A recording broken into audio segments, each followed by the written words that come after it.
Welcome once again. This is Pinnacle Professional College, and today we'll be bringing you another lecture on customer relationship management. We've already talked about customer relationship management in some sense. I first of all began with an introduction and a background to this topic. This topic falls under internal analysis, and we've had a whole lot of discussions around internal analysis on this channel. So if you haven't looked at it, please do so. It would be very, very insightful for you to get, the context of what we are discussing even before you delve into this. So let's start for today. So as usual, I'll be looking at what customer relationship management is, what are some CRM strategies, and what is a CRM software, basically. So CRM stands for Customer Relationship Management. Right, so what's the definition and scope of customer relationship management? I've talked about this in my previous video, so I will touch on it briefly, and then we can move on into other things. So customer relationship management is basically understanding your customer in terms of their purchasing habits and preferences, and profiling them accordingly in order to tailor your services to their needs, right? So you are building a relationship with the customer, right? Think about it like a relationship, right? In order for you to have a good relationship with someone, you need to first of all know the person, know what they like, what they dislike, understand their behavior, and then you can modify your actions, or you can modify your your actions or your doings in order to do your best possible to make the person happy, right? So that's what customer relationship management is all about. It's basically understanding the preferences, dislikes, and behaviors of your customers, and then modifying your operations to suit, right, in order to give them the best service possible. Now, we said that CRM has evolved over time, and CRM covers three areas. Number one is the analytics area. Number two is the operations area. Number three is the collaboration area. Now, I've talked about this extensively in my previous video, so if you haven't watched it, please do so. In the analytics area, you're looking at basically analyzing the customer data, right? So by analyzing customer data, what are you doing? You are trying to find out what are the purchasing patterns of your customers, right? So when your customers come into the shop, what are some of the things they buy, right? So they come into the shop, what are some of the things they buy? And then you probably track it over time and see if there are any patterns in that. So if you see a customer buying bread anytime they walk into your shop, they buy bread anytime they walk into your shop, then it probably presumes that they will do that going forward. And so if you have an advertising machinery, you would target them with bread or different kinds of bread. So analytics, that's what it does. Operations involve supporting the sales and marketing function, right? So that's operations, right? That's the sort of the support system for sales, marketing, and customer service processes. So you'd realize that when you walk into a retail shop, right, one of the things they do is try to log in your information into a database. They are doing this to get information about you, and in banks, they call something KYC. So when you go to a bank and you're trying to open an account, they try to get all your detail, log it into a system. That's operations. That's operations.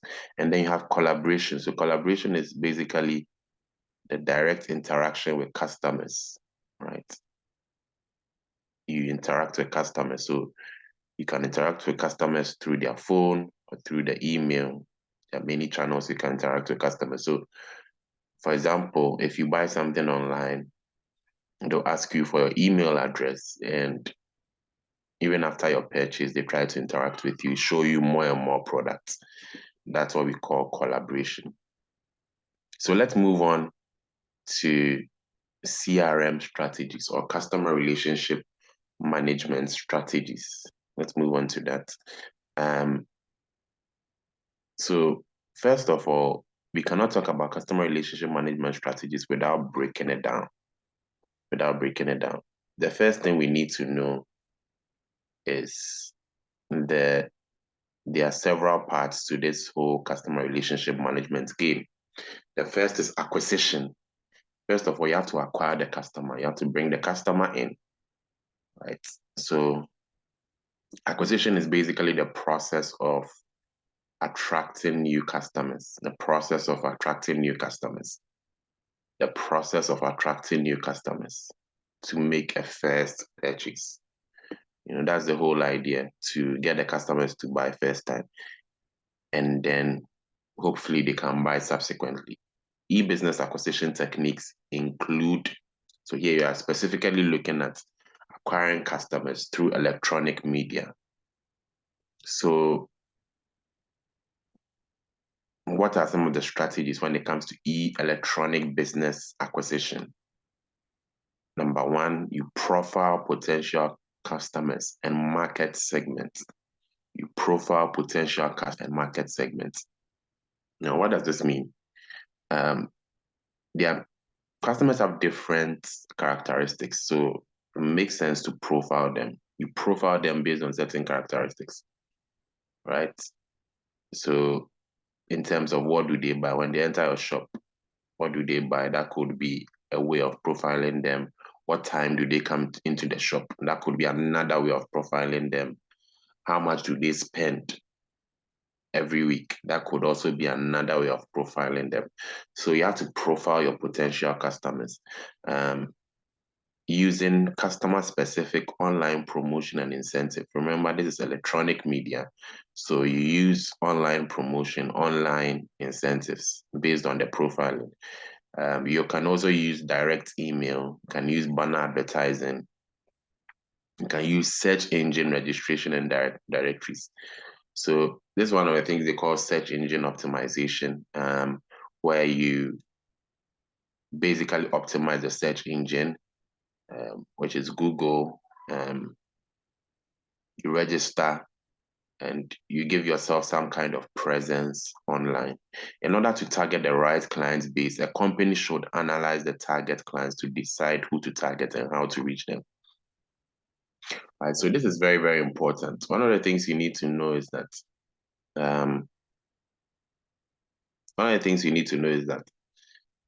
in order to target the right client base, right?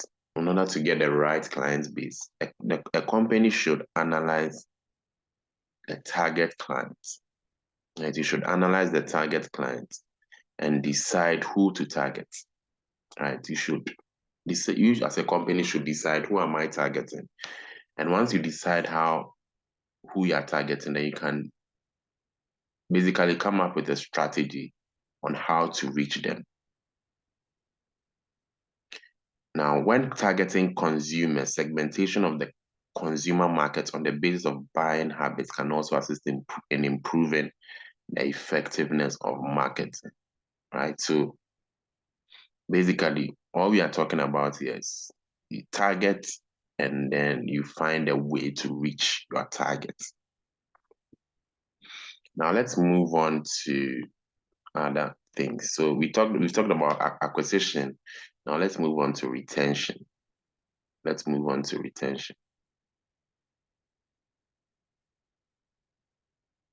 Take note of the part we are talking about: acquisition, retention. So retention, you are basically retaining customers. And since we are talking about electronic media here, you're retaining customers using electronic media.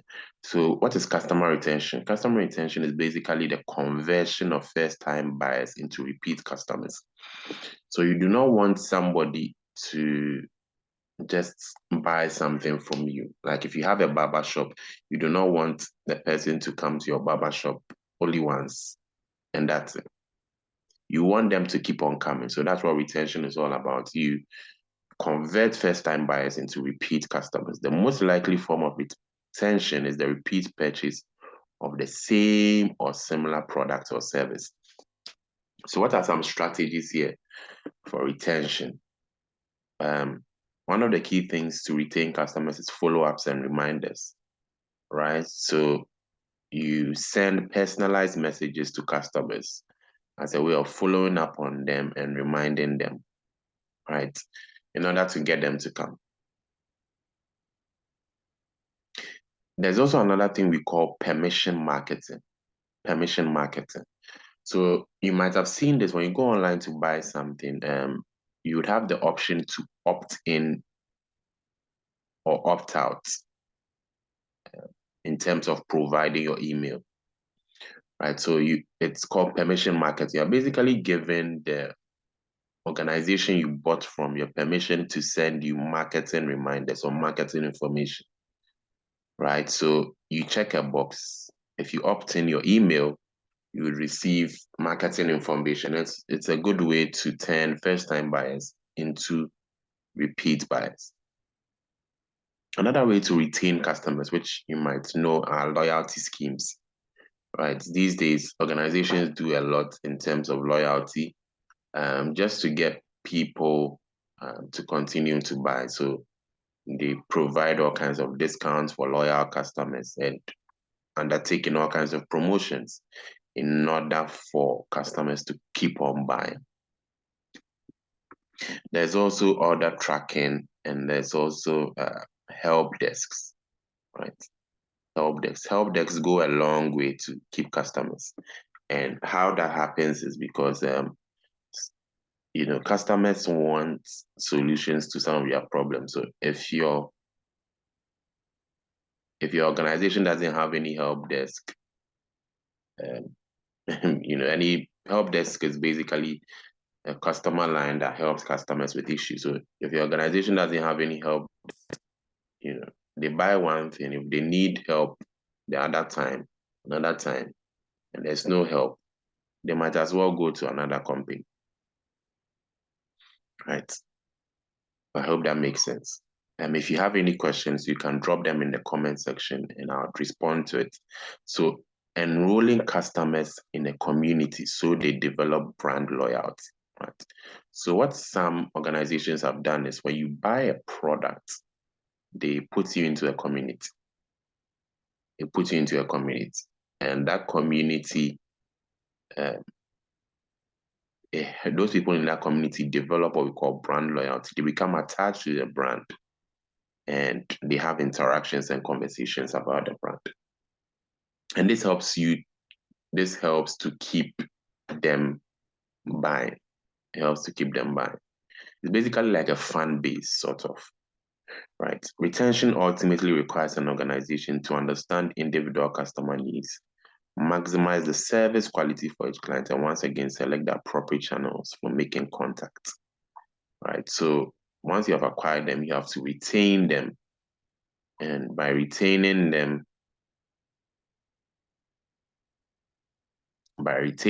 you are making sure that you convert them from a first-time buyer into a repeat buyer. Now let's move on to extension. So you have acquisition, retention, extension. Now, what is extension? Now, extension is a key part when it comes to CRM strategies. So extension is basically leveraging existing customers. What does this exactly mean? Customer extension involves selling more to existing customers beyond just repeat purchases of their original products. Now, what does this mean? Let me explain. So, customer extension is basically, I walk into your store. Let's say I buy bread, right? If I buy bread the first time, that's acquisition.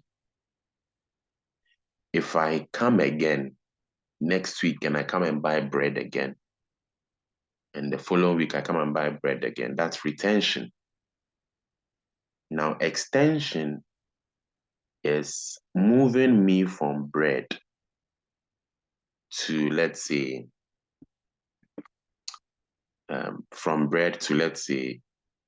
in that same store, not bread anymore, but let's say ice cream, right? So what's happening here is that I've bought another product from the same organization. And that's what we call extension. So before, I used to work in the store. All I'll pick up is bread and then go out of the store. Now I come into the store, I don't buy bread, but I buy ice cream as well. That's extension.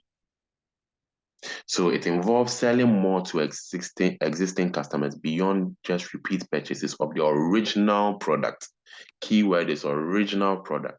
So what I originally bought, the company tries to sell me another thing, a different thing, right? And this is where the idea of cross-selling and upselling comes in.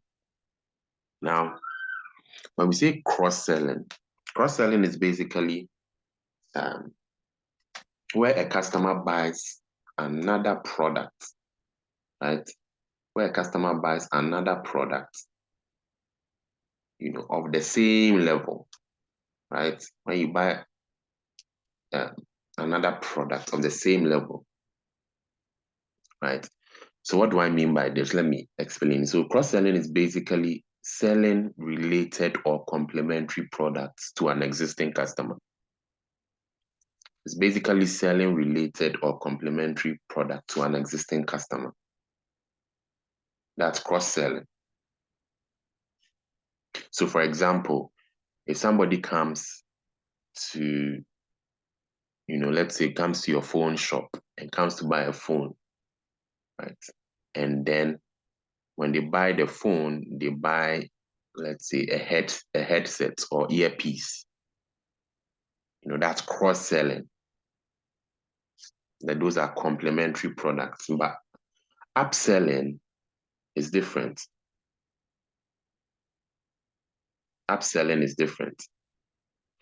By upselling, you are getting the customer to buy, to add on to what they've bought, but to buy a more expensive model. That's why you have the word up. You are going up, right? You are going up. It's very, very important. So please know the difference. So when we say cross-selling, right, you are basically selling products, what we call lateral products, complementary products, to complement the initial purchase. So if it's a phone, it'd be, you cross-sell, let's say, earpiece, or you cross-sell a protective case. By upselling, you are getting the customer to buy an upgraded or enhanced version of the original product. So let's say they bought iPhone 10 and now you're getting them to buy iPhone 14. That's upselling. They bought a Toyota at your car sales place or your car garage. They bought a Toyota and now you're getting them to buy a Ferrari. That's upselling. So get a difference. So extension techniques include direct emails, analyzing customer behavior to learn more about them, right? To leverage existing customers, you need to analyze their behavior. You also need to do on-site promotions.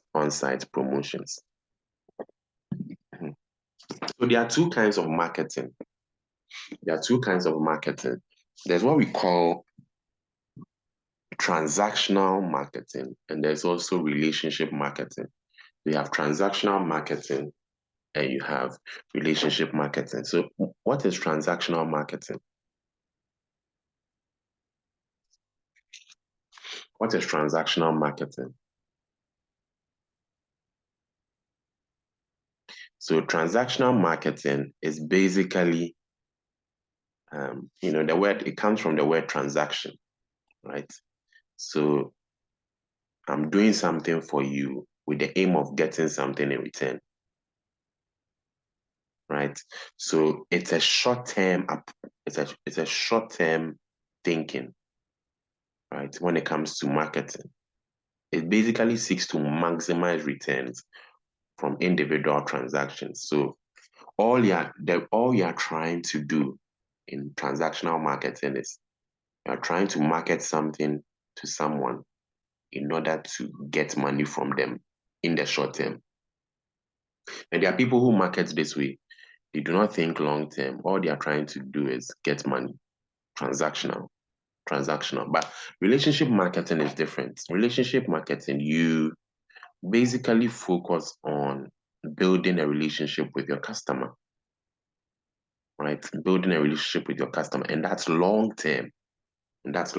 So customer relationship management aims to focus on long-term relationship building rather than the traditional aim of maximizing returns from individual transactions in the short term. And this requires a collaborative approach. So please know the difference between the two. Now, let's talk about CRM software or customer relationship management software.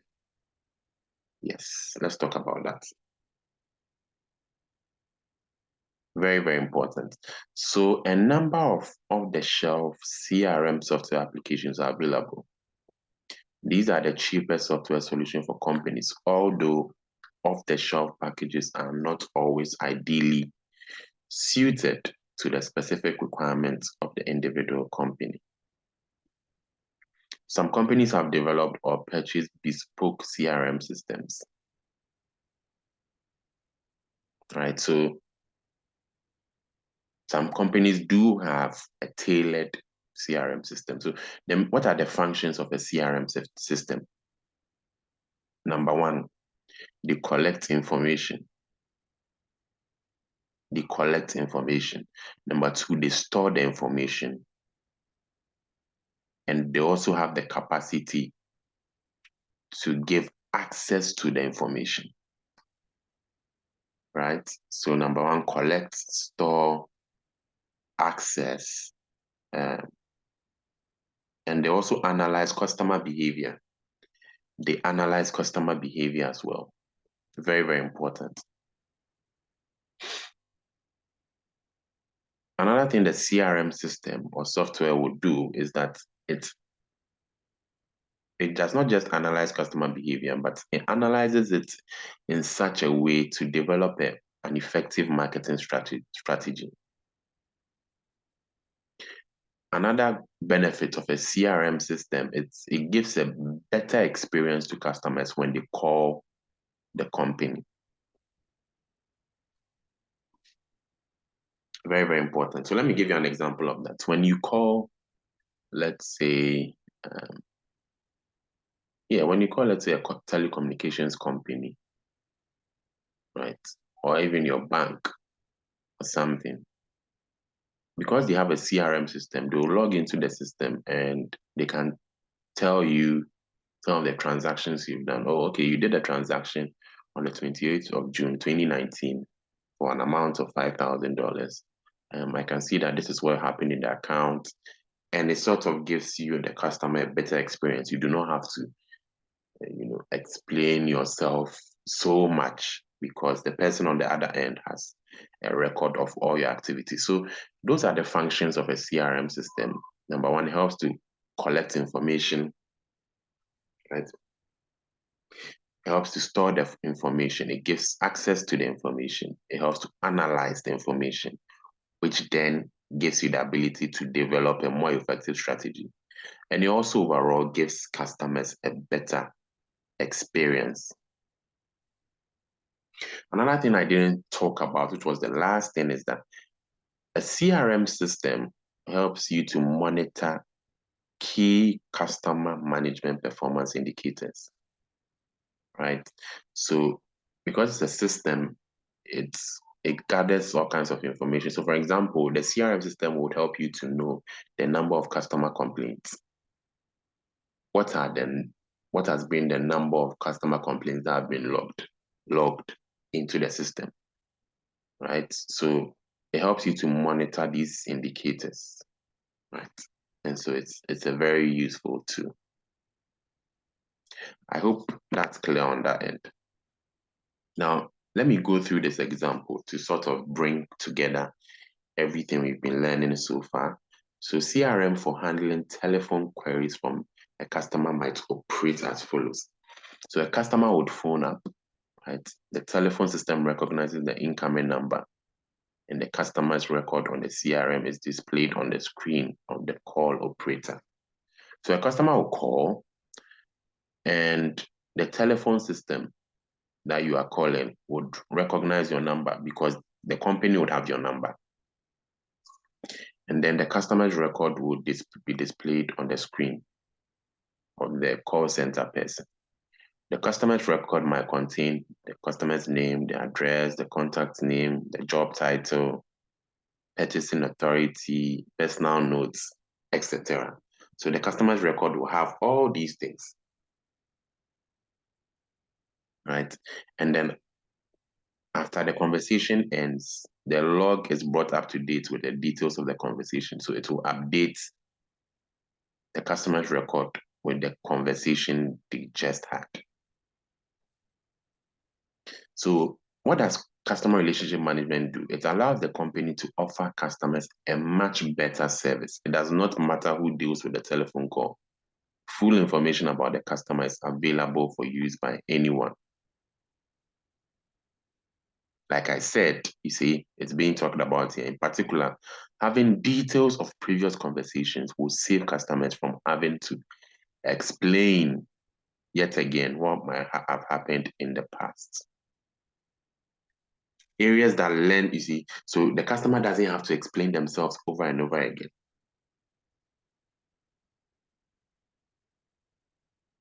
So areas that lend themselves particularly well to CRM and automation includes marketing, sales, and service. So these three areas, they are good when it comes to CRM automation. You might want to automate it. So your marketing, which is your campaign management, your prospect database, you can automate them. Sales, your sales support, your order tracking, you can also automate, and your help desk. So these three areas, always remember, it's marketing, sales, service. Marketing, sales, service, MSS. Marketing, sales, and service. These three areas lend themselves very well when it comes to CRM automation.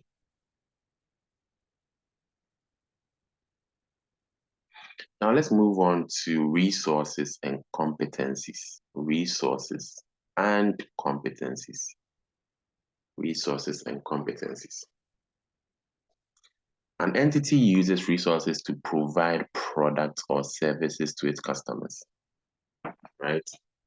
So an entity will use resources to provide products or services to its customers. You do not get products out of thin air. You need to use resources, right? So what's a resource? Before even looking at definitions, what's a resource? A resource is basically, it's basically an asset that is controlled by the entity. It's basically an asset that is controlled by the entity. So it could be an asset, a system, a knowledge set, a skill set, a process, any asset that is controlled by the entity. There are different types of resources or different categories of resources. Different categories of resources. Number one, you have human resources. Number two, you have physical resources. Number three, you have financial resources. Number four, you have intellectual resources. Right, so there are different types of resources. Different types. I'm sure you've heard of human resource. You've heard of financial resource. So I would take each one of them and explain them. So what are human resources. Human resources, these are the leaders, managers, and other employees of an entity and their skills. So when you're talking about human resource, you're talking about your people and their skill sets. That's your human resources. And that's a form of leverage. You can leverage people's skills in order to do something. And then you have physical resources. These are the tangible assets of an entity and include things like property, plant, and equipment, and also access to sources of raw material. So these are physical resources. Physical resources, you are looking at tangible assets. Tangible assets, right? Tangible assets. That's what we mean by physical resources. Physical resources. Now let's talk about financial resources. Let's talk about financial resources. What are financial resources? These are basically the financial assets. These are basically the financial assets of a company, right? And not only the financial assets, but also the capacity to acquire additional finance from a third party if need be, right? So those are financial resources. You have intellectual capital or intellectual resources. Intellectual resources, you're looking at your patents, your trademarks, your copyrights. Those are intellectual resources. This is basically the know-how of the entity, the know-how of the entity. That's what we mean by intellectual resources. Intellectual resources, very, very important. Very, very important. Now, let's make a distinction between threshold resources and unique resources. Threshold resources. I'm not sure if you've heard the term before. Please, if you have any questions, please don't hesitate to ask questions in the comment section, and then I would definitely have a look at them and respond to your questions. If you haven't subscribed to the channel as well, please do so that anytime I post a video, you'll be the first to get it. So let's move on. What are threshold resources? Threshold resources are the resources that an entity needs in order to participate in the industry, right? So threshold resources are for survival. Yeah, for survival. Surviving, these are resources that are needed to survive in an industry or a market. They are resources that allow an entity to participate. Keyword is participate. Keyword here is what? Participate. Not dominate the market, but participate in the market. So as you are talking about survival here. You're talking about survival.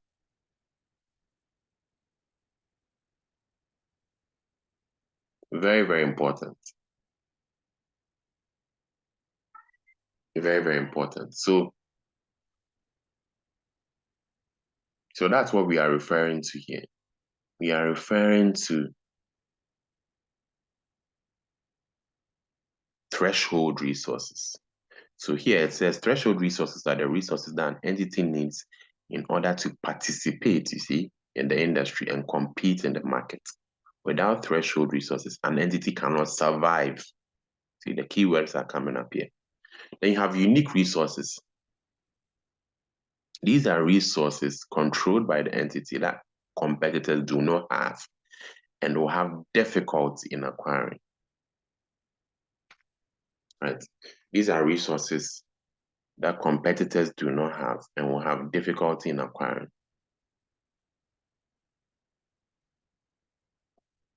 So these are unique. And unique resources can be a source of competitive advantage. So it's difficult to copy unique resources. So other competitors will have difficulty in acquiring unique resources. A unique resource is a resource that competitors will have difficulty in acquiring. It might be obtained from ownership of scarce raw materials, right? Location, right? Where your entity is located. For example, if your entity is located located close to, let's say,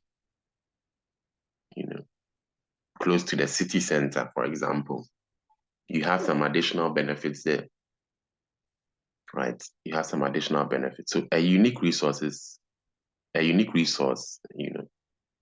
competitors will have difficulty to acquire. And this could be a scarce raw material.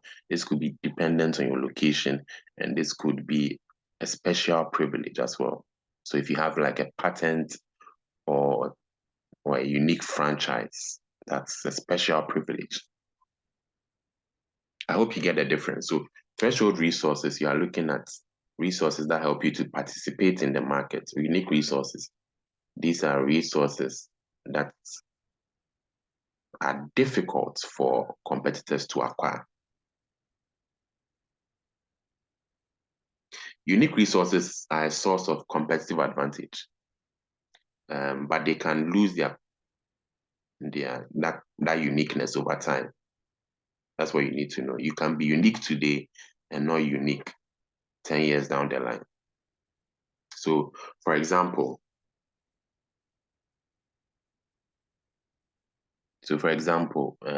how do organizations lose their uniqueness?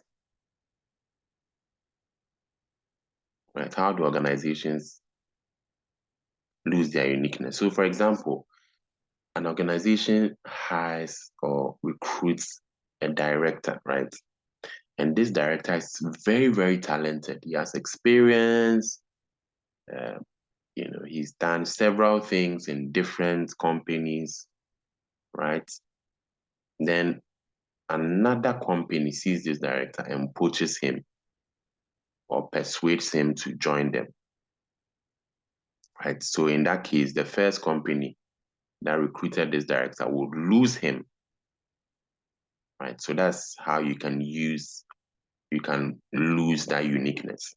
So this is a unique talent that's being poached or that's being recruited by another organization. Here, they give an example of an investment bank might benefit from employing an exceptionally talented specialist. However, a rival bank might poach him and persuade him to join them. So you see, another way companies might lose their uniqueness is, different organizations will try to find ways to, even though it's difficult to acquire uniqueness, they find ways to copy a unique feature of a product, of your product. They find a way to copy the unique features of your product. So they'll find alternative methods of trying to make a similar product. You might have a unique product, but they'll find ways to make an alternate or a similar product without infringing on the patent rights. So an example here is a company might have patent rights that prevent competitors from copying a unique feature of a product that the company produces, right? However, competitors might find an alternative method of making a similar product without infringing the patent rights. So very, very important to understand, right? Very, very important to understand. We've talked about resources. We've talked about the categories. We've explained the difference between threshold and unique resources. In our next lecture, we'll be talking about competencies. So if you haven't subscribed to this channel, please do so, and see you in our next lecture. Thank you and have a good day. Bye-bye.